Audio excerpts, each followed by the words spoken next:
ನಾಗಮಂಗಲದ ಬದ್ರಿಕೊಪ್ಪಲ್ನಲ್ಲಿ section 144 ಅನ್ನು ವಿಸ್ತರಿಸಲಾಗಿದೆ. ಈಗ ಬದ್ರಿಕೊಪ್ಪಲಿನ ಹೆಬ್ಬಾಗಿಲಿನಲ್ಲಿ ಪೊಲೀಸ್ ಬಿಗಿ ಭದ್ರತೆ. ಸ್ಥಳದಲ್ಲೇ ಇನ್ಸ್ಪೆಕ್ಟರ್ ಸೇರಿ ಹಲವು ಪೊಲೀಸರು ಮೊಕ್ಕಾಂ ಹೂಡಿದ್ದಾರೆ. ಏನು ಗಣಪತಿ ವಿಸರ್ಜನೆ ಸಂದರ್ಭದಲ್ಲಿ ಆಗಿತ್ತಲ್ಲ ವಿಚಾರಗಳು ಎಲ್ಲ ಈ ಗಲಭೆ ಬಂಧನದ ಭೀತಿಯಲ್ಲಿ ಗ್ರಾಮ ತೊರೆದಿರುವಂತಹ ಯುವಕರು. ಜನರಿಲ್ಲದೆ ಬಿಕೋ ಎಂತಿರುವಂತಹ ಬದ್ರಿಕೊಪ್ಪಲು ಗ್ರಾಮ ಜನರೇ ಇಲ್ಲದೆ ಈಗ ಖಾಲಿ ಆಗಿದೆ ಗ್ರಾಮ. 144 ಸೆಕ್ಷನ್ ಏನಿದೆ ಅದನ್ನ ಮತ್ತೆ ವಿಸ್ತರಣೆ ಮಾಡಲಾಗಿದೆ. ಸೆಕ್ಷನ್ 144 ಬದ್ರಿಕೊಪ್ಪಲಿನ ಹೆಬ್ಬಾಗಿಲಿನಲ್ಲಿ ಪೊಲೀಸರ ಬಿಗಿ ಭದ್ರತೆ ಹೆಚ್ಚಾಗಿದೆ. ಸ್ಥಳದಲ್ಲೇ ಇನ್ಸ್ಪೆಕ್ಟರ್ ಸೇರಿ ಹಲವಾರು ಪೊಲೀಸರು ಈಗ ಮೊಕ್ಕಾಂ ಹೂಡಿದ್ದಾರೆ. ಯಾಕಂದ್ರೆ ಅಲ್ಲಿನ ಒಂದಷ್ಟು ಯುವಕರನ್ನ ವಶಕ್ಕೆ ಪಡೆಯಲಾಗಿತ್ತು. ಬಹಳಷ್ಟು ಮಂದಿ ಅವ್ರ ಕುಟುಂಬದವರು ಹೇಳ್ತಾ ಇರೋದು ನಮ್ಮ ಮನೆಯ ಮಕ್ಕಳು ಏನೋ ತಪ್ಪು ಮಾಡಿಲ್ಲ, ಆದರೂ ಕೂಡ ಅವ್ರನ್ನ ವಶಕ್ಕೆ ಪಡೆಯಲಾಗಿದೆ ಅಂತ. ನಮ್ಮ ಪ್ರತಿನಿಧಿ ಪ್ರಶಾಂತ್ ಈ ಬಗ್ಗೆ ಒಂದು ಪ್ರತ್ಯಕ್ಷ ವರದಿ ಕೊಟ್ಟಿದ್ದಾರೆ, ಬನ್ನಿ ನೋಡೋಣ. ನಾಗಮಂಗಲ ಗಲಾಟೆ ಪ್ರಕರಣಕ್ಕೆ ಸಂಬಂಧಪಟ್ಟಂತೆ ಈಗಾಗಲೇ ಸಾಕಷ್ಟು ಜನರನ್ನ ಕೂಡ ಪೊಲೀಸರು ಬಂಧಿಸಿರುವಂಥದ್ದು. 144 ಸೆಕ್ಷನ್ ಈಗಲೂ ಕೂಡ ಮುಂದುವರೆದಿದೆ. ಇಡೀ ಪ್ರಕರಣದ ಕೇಂದ್ರ ಬಿಂದು ಅಂದರೆ ಬದ್ರಿಕೊಪ್ಪಲು ಗ್ರಾಮ. ಈಗಲೂ ಕೂಡ ಬದ್ರಿಕೊಪ್ಪಲು ಗ್ರಾಮಕ್ಕೆ ಪೊಲೀಸ್ ಬಂದೋಬಸ್ತನ್ನು ಕೂಡ ನಿಯೋಜನೆ ಮಾಡಲಾಗಿರುವಂಥದ್ದು. ನಾನಿವಾಗ ಸ್ಥಳದಲ್ಲಿದ್ದೀನಿ, ದೃಶ್ಯದಲ್ಲಿ ಕೂಡ ನೋಡ್ಬೋದು. ಇಡೀ ಪ್ರಕರಣದ ಕೇಂದ್ರ ಬಿಂದು ಅಂದರೆ ಈ ಒಂದು ಬದ್ರಿಕೊಪ್ಪಲು ಗ್ರಾಮ. ಈ ಒಂದು ಗ್ರಾಮದಲ್ಲಿ ಕೂರಿಸಿದ್ದಂಥ ಈ ಒಂದು ಗ್ರಾಮದಲ್ಲಿ ಯುವಕರು ಗಜಪಡೆ ಕ್ರೀಡಾ ಯುವಕರ ಒಂದು ಸಂಘ ಏನಿದೆ, ಆ ಒಂದು ಸಂಘದ ವತಿಯಿಂದ ಅದ್ದೂರಿಯಾಗಿ ಗಣೇಶೋತ್ಸವವನ್ನು ಆಚರಿಸಬೇಕು ಅನ್ನೋಂಥ ನಿಟ್ಟಿನಲ್ಲಿ ಗ್ರಾಮದಲ್ಲಿ ಗಣಪತಿಯನ್ನು ಕೂರಿಸಿದ್ರು.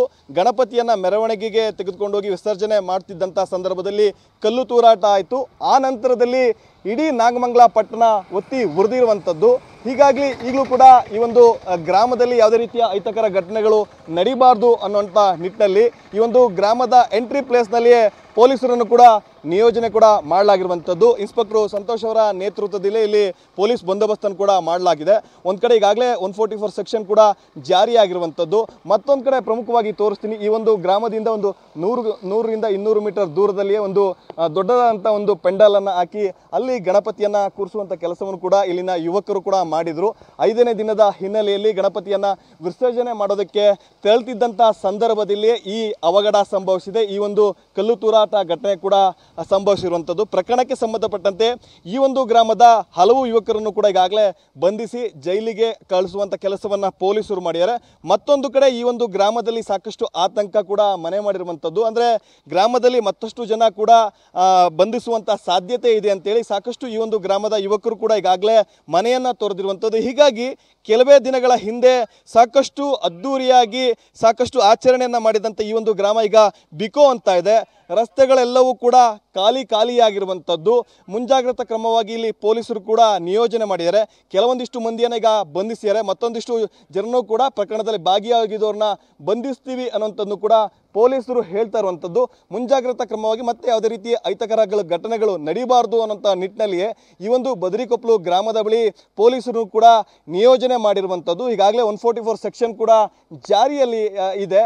ಅಂದರೆ ಸೆಪ್ಟೆಂಬರ್ 14ರವರೆಗೂ ಕೂಡ 144 ಸೆಕ್ಷನ್ ಅನ್ನು ಜಿಲ್ಲಾಡಳಿತ ಹೇರಿದೆ.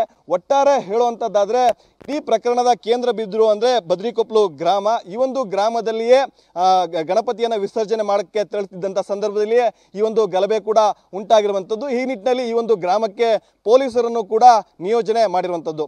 ಕ್ಯಾಮ್ರಾ ಪರ್ಸನ್ ಗುರುರಾಜ್ ಜೊತೆ ಪ್ರಶಾಂತ್, TV9 ಮಂಡ್ಯ.